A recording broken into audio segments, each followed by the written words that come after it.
কি ভাবছেন আপনারা? এ কি, চিংড়ি ভাপা আবার সবুজ রঙের? কি ভাবছেন, ধনেপাতা? না না, একদমই না। আমি এর মধ্যে ধনেপাতা ব্যবহারই করিনি। আমি এর মধ্যে কি ব্যবহার করেছি চলুন আপনারাও দেখে নিন। সবার আগে আমি এর মশলা তৈরি করে নেব। মশলা তৈরি করার জন্য আমি নেব হলো পোস্ত। পোস্ত আমি 1 টেবিল স্পুন মতন নিয়েছি। তার থেকে অর্ধেক সর্ষে আর তারও অর্ধেক জিরে। আর এর সাথে আমি ইউজ করব গোলমরিচ। গোলমরিচ আপনি যতটা ঝাল খাবেন সেই হিসাবে ইউজ করবেন। এবার এটাকে আমি জাস্ট একটা পাউডার তৈরি করে নেব। জল দেব না, আমাকে জাস্ট একটা পাউডার তৈরি করে নিতে হবে। ইয়েস, এরপরে হলো আমার মেন ইনগ্রিডিয়েন্টস, যেটা হচ্ছে কি থানকুনি পাতা। এটাই আমাদের শো স্টপার্স। আজকের রান্নার শো স্টপার হলো থানকুনি পাতা। বাঙালিরা সবাই আপনারা থানকুনি পাতা চিনেই থাকেন। না চিনলেও বলে দিই বা না জানলেও বলে দিই যে থানকুনি পাতা আমাদের শরীরের জন্য খুবই স্বাস্থ্যকর।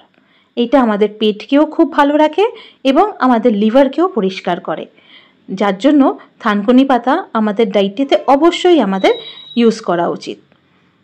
তো আজকের ভাপানিটা আমরা থানকুনি পাতা দিয়েই করব। আমরা সাথে দিয়ে দিলাম কাঁচা লঙ্কা আর কয়েক কোয়া রসুন। এবার দিয়ে দেবো আমরা নারকেল।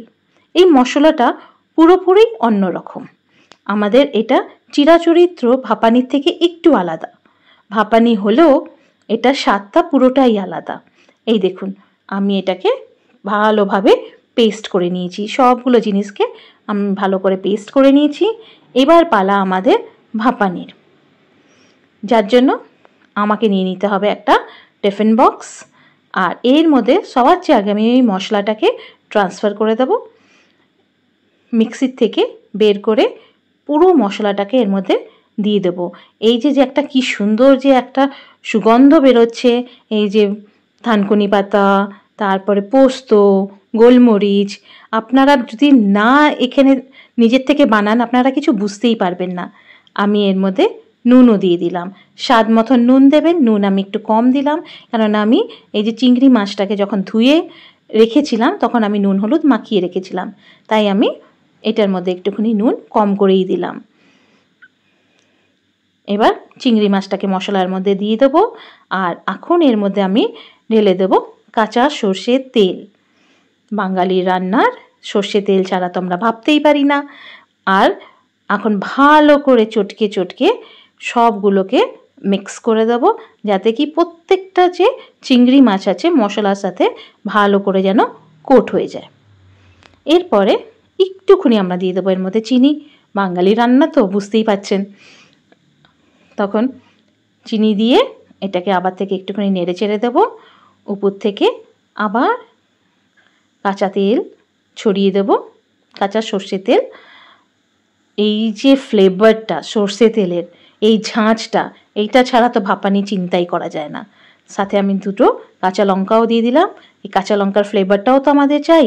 এই যে সর্ষে তেল আর কাঁচা লঙ্কার ফ্লেভারটা যে বাটি খুললেই বেরোবে, সেটাই তো হচ্ছে ভাপানির মেন অ্যাট্রাকশন। এবার আমি কুকারের মধ্যে একটু জল নিয়েছি, তার মধ্যে টিফিনটাকে রেখে দিলাম।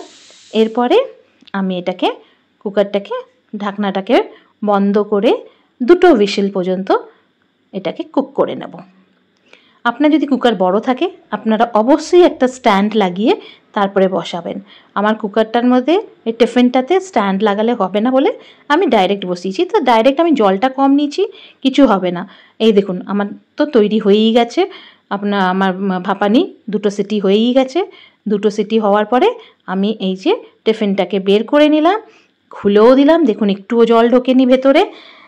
আর আমাদের কত সুন্দর এই যে অ্যারোমাটা বেরোচ্ছে, এটা তো আমি আপনাকে বলেই বোঝাতে পারবো না।